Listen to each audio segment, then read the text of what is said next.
la duchesse de Sussex a été invitée à redémarrer son blog de style de vie, The TIG. Meghan dirigeait le blog populaire avant d'épouser le prince Harry, mais l'a fermé peu de temps avant leur mariage. Elle aurait renouvelé la marque pour le blog fermé en 2019, augmentant la perspective qu'elle pourrait relancer la plateforme à succès.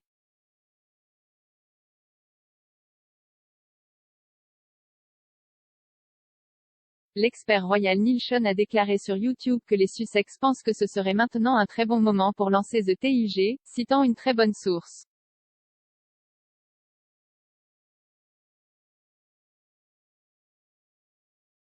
Il a affirmé que la motivation derrière la prétendue décision était, toute grâce à Gwyneth Paltrow.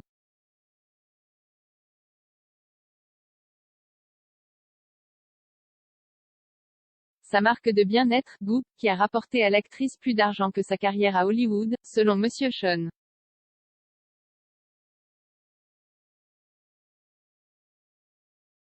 Les conseillers de Meghan auraient pensé qu'elle pourrait facilement éclipser Madame Paltrow.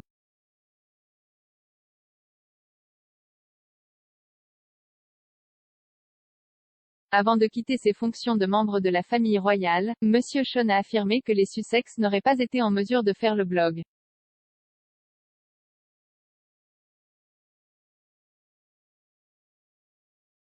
Le retour de The TIG indiquerait clairement que Meghan retrouve sa voix, un thème qu'elle a souligné dans l'interview du couple avec Oprah Winfrey.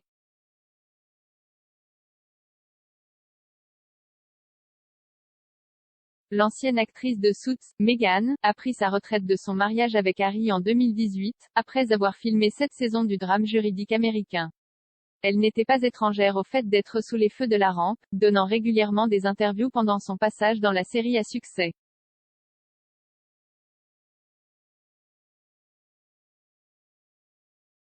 Une de ses interviews en 2017, date à laquelle sa relation avec Harry était de notoriété publique, risquait d'être le « glas » de la relation, selon l'auteur royal Madame Levin.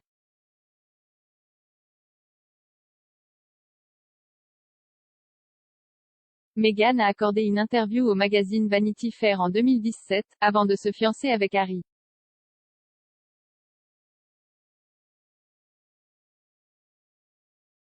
Elle a offert un aperçu de la façon dont l'intrusion de la presse l'avait affectée. Elle a ensuite accordé une interview au magazine autour de la diffusion du 100e épisode de Suits.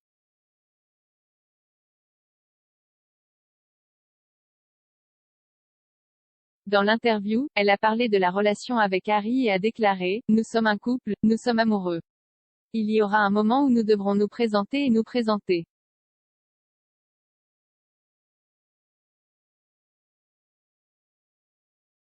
Mais c'est notre temps. C'est pour nous. Cela fait partie de ce qui le rend si spécial. »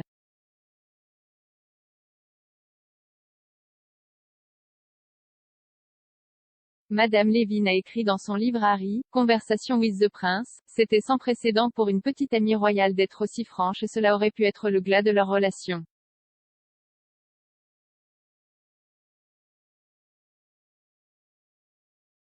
L'opinion générale était qu'elle n'aurait jamais donné l'interview sans le consentement des Harry.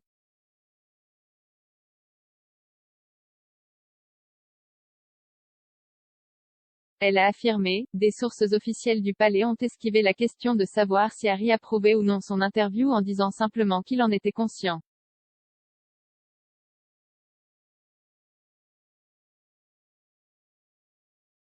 Peut-être que Meghan l'a pris par surprise lorsqu'elle a avoué l'entretien, mais a astucieusement choisi son temps avec soin et perdu comme il l'était, il a accepté ce qu'elle avait dit.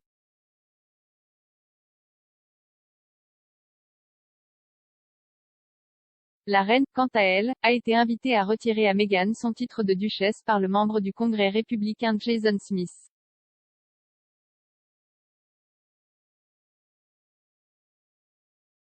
Meghan a écrit une lettre puissante et sincère aux politiciens américains la semaine dernière, appelant à un congé payé pour tous les nouveaux parents aux États-Unis.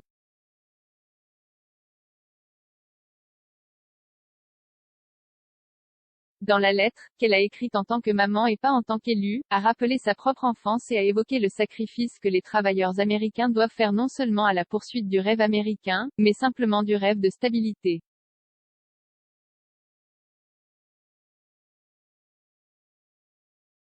La duchesse a écrit, « Aucune famille ne devrait avoir à choisir entre gagner sa vie et avoir la liberté de prendre soin de son enfant. »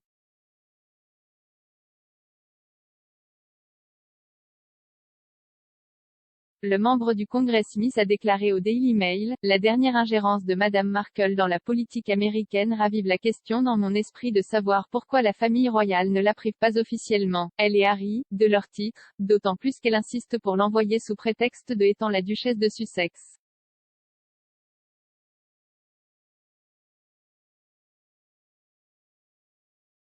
Il avait précédemment demandé que les Sussex soient déchus de leur titre suite aux commentaires faits lors des élections américaines, lorsqu'ils ont encouragé les Américains à voter.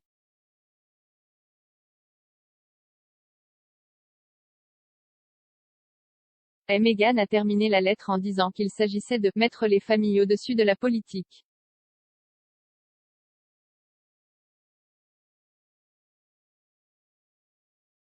Elle a écrit, « Alors, au nom de ma famille, Archie et Lily et Harry, je vous remercie d'avoir pris en considération cette lettre, et au nom de toutes les familles, je vous demande de vous assurer que ce moment important ne soit pas perdu.